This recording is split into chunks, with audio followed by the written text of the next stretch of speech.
आज के इस वीडियो में लर्निंग एंड टीचिंग में थ्योरीज ऑफ पर्सनैलिटी में हम आइजेंक के ट्रेट थ्योरी या ट्रेट अप्रोच की बात करेंगे। और इस वीडियो में हम जानेंगे कि आइजेंक ने पर्सनैलिटी के बारे में क्या बताया कि किस तरह से ह्यूमन पर्सनैलिटी डेवलप होती है। तो वीडियो को आखिर तक देखिए और वीडियो कैसा लगा कमेंट करके ज़रूर बताइए। तो वीडियो को हम शुरू करते हैं। और सबसे पहले जब हम आइजेंक की बात करें ना, तो आइजेंक ने व्यक्तित्व मनोविज्ञान के क्षेत्र में बहुत ही महत्वपूर्ण योगदान दिया। Isaac made important contribution to the field of personality psychology. His theory have shaped our understanding in the area of personality. की उनके सिद्धांतों ने व्यक्तित्व के क्षेत्र में हमारी समझ को आकार दिया, क्योंकि जब हम इनकी थ्योरी को पढ़ेंगे ना, इनके सिद्धांतों को पढ़ेंगे, तब हमें पता चलेगा कि जो ह्यूमन पर्सनैलिटी है किस तरह से डेवलप होती है। He studies genetic and environmental influences on personality. की उन्होंने स्टडी की, रिसर्च की कि किस तरह से जो हेरिडिटी है, जो जेनेटिक है और जो एनवायरमेंटल जो फैक्टर्स हैं, किस तरह से ह्यूमन पर्सनैलिटी है उस पर अपना प्रभाव डालते हैं।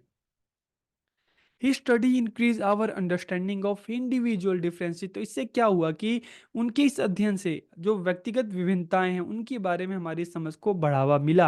और इससे एक टीचर के लिए भी तो काफ़ी हेल्पफुल है ना, कि जब क्लास में जाएगा तो अलग अलग बच्चे हैं, जो इंडिविजुअल डिफरेंसेस है उसको जानेगा, पहचानेगा, उस हिसाब से बच्चों को पढ़ा सकता है, समझा सकता है। तो Eysenck organize behaviour characteristics and personality traits. कि आइजेंक ने व्यवहार संबंधी विशेषताओं तथा व्यक्तिगत गुणों को संगठित किया। कैसे किया?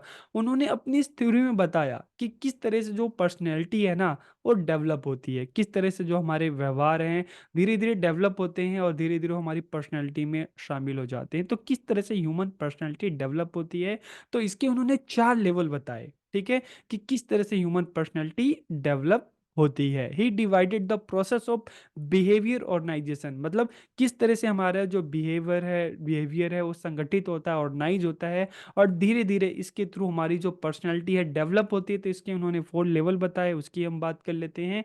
सबसे पहला है स्पेसिफिक रिस्पॉन्स लेवल, फिर habitual response level, the threat level और ऑर्गेनाइजेशन लेवल। तो एक एक करके इनको हम जानते हैं, समझ लेते हैं। सबसे पहले स्पेसिफिक रिस्पॉन्स लेवल। तो देखिए, जब हम कहते हैं ना कि जो हमारा जो बिहेवियर ऑर्गेनाइजेशन या हमारी जो पर्सनैलिटी है जब डेवलप हो रही है, तो सबसे पहला लेवल क्या आता है? Specific response level. ठीक है, जो आइजेंक ने बताया। तो at the lowest level specific responses अगर कि सबसे निचले स्तर पर विशिष्ट अनुक्रियाएं होती हैं। It expresses a special response to any object और पर्सन। की या किसी भी एक वस्तु के प्रति होने वाली जो हमारी अनुक्रिया है उसको व्यक्त करती है। एग्जाम्पल के लिए, जब हम किसी को देखते हैं, ठीक है, तो अगर मान लो कोई किसी को देखता है और उसके देखने के बाद कोई किसी के सामने आ जाता है तो उसको शर्म आने लगती है। ठीक है, और इस शर्म की वजह से उसका चेहरा लाल हो जाता है। तो ये क्या हुआ? स्पेसिफिक रिस्पॉन्स हुआ कि किसी को देखते ही आपने आपने जो रिस्पॉन्स किया। ठीक है, तो बिल्कुल छोटे लेवल पे है। लेकिन जब ये चीज़ धीरे धीरे हमेशा ही आपके साथ ये चीज़ें हो रही हैं, तो मतलब धीरे धीरे आपने इस चीज़ को क्या कर लिया, अपने हैबिट में डाल लिया, तो ये क्या हो गया? Habitual response. तो habit related response come at the second level. दूसरे स्तर पर आदत संबंधी अनुक्रियाएं आती हैं। इसका तात्पर्य क्या है? इसका मतलब क्या है कि आप एक ही जो चीज़ है, ठीक है, बार बार आप उसको रिपीट कर रहे हैं, एक सी परिस्थिति में एक जैसी बार बार आप रिस्पॉन्स कर रहे हैं, आप अनुक्रिया कर रहे हैं। एग्जाम्पल के लिए, पहले तो क्या हुआ, आपका बार बार शर्म आने लगी, आपका चेहरा लाल हो रहा है, और फिर धीरे धीरे आपको ये भी होता है कि भाई शर्म भी आ रही है, और धीरे धीरे कोई भी स्ट्रेंजर आपके सामने आ रहा है तो आप बात करते हुए बार बार हेजिटेट हो रहे हैं। ठीक है, तो this can be called habitual response. की ये आदत संबंधी अनुक्रियाएं हम इसको कह सकते हैं। फिर थर्ड लेवल आता है ट्रेट लेवल। तो जब कोई चीज़ आपकी हैबिट में आ जाता है, ठीक है, तो धीरे धीरे वो आपकी पर्सनैलिटी में आने लगता है, समाने लगता है। तो इसको हम कहते हैं ट्रेट लेवल, शील गुण स्तर। कि जो ये आपकी आदत है कि दूसरों को देख के शर्म आना, ठीक है, बार बार हेजिटेट होना, तो धीरे धीरे आपकी पर्सनैलिटी में इस तरह का गुण डेवलप होने लगता है। तो इस तरह पर आदत संबंधी अनुक्रियाओं का व्यक्तित्व संबंधी अनुक्रियाओं के रूप में संगठन होने लगता है। तो all similar behaviour characteristics are organise as a trait. की व्यवहार संबंधी जो सभी एक सी विशेषताएं हैं धीरे धीरे और शील गुण के रूप में, ट्रेट के रूप में संगठित होने लगते हैं। ठीक है? एग्ज़ाम्पल के लिए habitual responses give rise to a specific trait called shyness, कि धीरे-धीरे अब ये चीज़ बार-बार आपकी पर्सनैलिटी में आ रही है गुण, तो इसको हम क्या कहेंगे? शाइनेस कहेंगे। शाइनेस क्या होता है कि आप दूसरों को देख रहे हो, आप बातचीत में भी आपको उससे ठीक से बात नहीं कर पा रहे, आप बार-बार हेजिटेशन हो रही है, आप उससे आँख मिलाकर बात नहीं कर पा रहे शाइनेस के कारण, ठीक है? तो इस तरह की जो एक ट्रेट जो डेवलप हुआ, इसे क्या कहेंगे? शाइनेस, ठीक है? तो इस तरह से हम देखते हैं जब फोर्थ लेवल पे आते हैं ना, संगठन स्तर पर आते हैं, तो at the fourth level specific trait are named as a general group, कि इस तरह की जो आपकी जो हैबिचुअल रिस्पॉन्सेस हैं उससे एक ट्रेट डेवलप हो रहा है, तो इसको एक ग्रुप बना दिया जाता है, ठीक है? एक पर्सनैलिटी का एक टाइप की पर्सनैलिटी इसको नाम दे दी जाती है। क्या नाम दिया जाता है? इसको कहा जाता है इंट्रोवर्ट। ऐसे लोग जो अपने में ही रहते हैं, दूसरों से बातचीत उतना करना पसंद नहीं कर पाते, ठीक है? सिर्फ़ बहुत ज़्यादा रिज़र्व रहते हैं, तो ऐसे लोग चिड़चिड़े भी काफ़ी होते हैं। तो एग्ज़ाम्पल के लिए बात करें, शर्मीलापन, चिड़चिड़ाना पन, ठीक है? और जो रिज़र्व होते हैं, आत्मगतता की बात करें, तो ये जो ट्रेट हैं, इनसे मिलकर एक विशेष जो वर्ग है, ग्रुप है, उसका निर्माण होता है, जिसे हम क्या कहेंगे? इंट्रोवर्ट कहेंगे, अंतर्मुखी कहेंगे।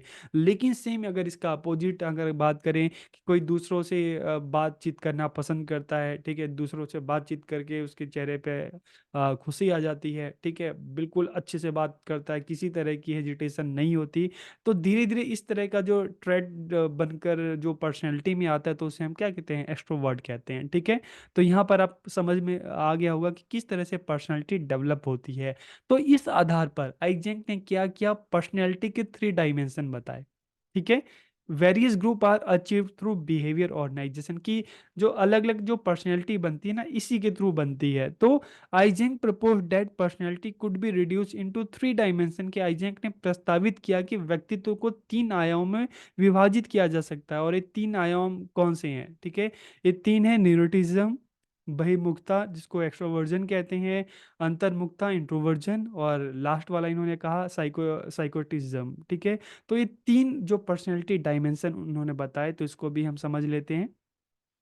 तो सबसे पहले अगर हम एक्सट्रोवर्जन और इंट्रोवर्जन की बात करें, तो देखिए, जब एक्सट्रोवर्जन की बात करते हैं, तो ऐसे लोग जो सोशल होते हैं, समाज में दूसरों के साथ रहना, दूसरों के साथ एक्टिविटी करना उनको अच्छी लगती है, वो अपने तक सीमित नहीं रहते, ठीक है? और जब हम इंट्रोवर्जन की बात करते हैं, तो ऐसे लोग जो खुद में रिजर्व रहते हैं, दूसरों से बातचीत करना इतना पसंद नहीं करते। तो इस दोनों तरह की हम देखते हैं कि पर्सनैलिटी हमें देखने को मिलती है। समाज में ऐसे भी लोग होते हैं जो खुद में रहना पसंद करते हैं, दूसरों से इतना मतलब नहीं रखते, और ऐसे भी लोग होते हैं जो दूसरों के साथ मिलकर काम करना और ये चीज़ें उनको अच्छी लगती है। तो एक इस तरह के डायमेंशन उन्होंने बताया। सेकंड उन्होंने बताया न्यूरोटिसिज्म। तो एक किस तरह की जो डायमेंशन है, तो इसके बारे में उन्होंने क्या बताया? ठीक है? It refer to a person's tendency to be upset और इमोशनल, कि इसमें उन्होंने कहा कि किसी भी व्यक्ति की परेशान या भावुक होने की प्रवृत्ति होती है। ठीक है? कुछ लोग ऐसे भी होते हैं जो इमोशनली स्टेबल नहीं होते, बहुत इमोशनल होते हैं, हमेशा परेशान, छोटी-छोटी बात पर हमेशा परेशान हो जाते हैं। लेकिन इसके साथ-साथ कुछ लोग ऐसे भी होते हैं जो इमोशनली स्टेबल होते हैं। कोई भी सिचुएशन हो, वो बिल्कुल स्टेबल रहते हैं, इतने ज़्यादा परेशान नहीं होते। तो एक डायमेंशन इन्होंने बताया। थर्ड इन्होंने साइकोटिसिज्म जो मनोविकार इन्होंने बताया। तो मानसिक बीमारी से पीड़ित व्यक्तियों का अध्ययन करने के बाद आइजेंक ने अपने सिद्धांत में एक व्यक्तित्व आयाम जोड़ा, जिसे क्या कहा गया? जिसे साइकोटिज्म कहा गया, मनोविकृतिवाद कहा गया। People who have more of this trait have difficulty dealing with reality, की जिन व्यक्तियों में यह विशेषता अधिक होती है, उन्हें वास्तविकता से निपटने में कठिनाई होती है, और ऐसे जो लोग होते हैं एंटी सोशल होते हैं, ठीक है, दूसरों के साथ उनकी बनती नहीं है, शत्रुतापूर्ण होते हैं, नॉन एम्फेटेटिक होते हैं, मैनिपुलेटिव चालाक होते हैं। तो इस तरह की इन्होंने पर्सनैलिटी के 3 डायमेंशन उन्होंने बताए। अब अगर इसके एजुकेशनल इम्प्लीकेशन की बात करें, तो he made personality evaluable, explainable and behaviour predictable, कि उन्होंने व्यक्तित्व को मूल्यांकन करने योग्य बताया, ठीक है? व्याख्या योग्य बताया कि पर्सनैलिटी को इवैल्यूएट किया जा सकता है, उसको एक्सप्लेन किया जा सकता है, और प्रिडिक्ट भी किया जा सकता है, ठीक है? His theory on individual differences was applied practically in the field of education, की उनकी जो थ्योरी है, ठीक है? और जैसे उन्होंने अपनी थ्योरी में बताया कि किस तरह से हेरिडिटी एंड एनवायरनमेंट का पर्सनैलिटी पे प्रभाव पड़ता है, तो इसी से इंडिविजुअल डिफरेंसेस हमें देखने को मिलते हैं। तो इससे क्या होगा, एजुकेशन की फील्ड में बच्चे आते हैं, उनमें इंडिविजुअल डिफरेंसेस होते हैं, तो उस आधार पे बच्चों को उनकी नीड के हिसाब से उनको पढ़ाया जा सकता है, अलग अलग मेथड्स यूज किए जा सकते हैं। इस studies explain and predict human behaviour, कि हम मानव व्यवहार का अध्ययन, व्याख्या और भविष्यवाणी करता है।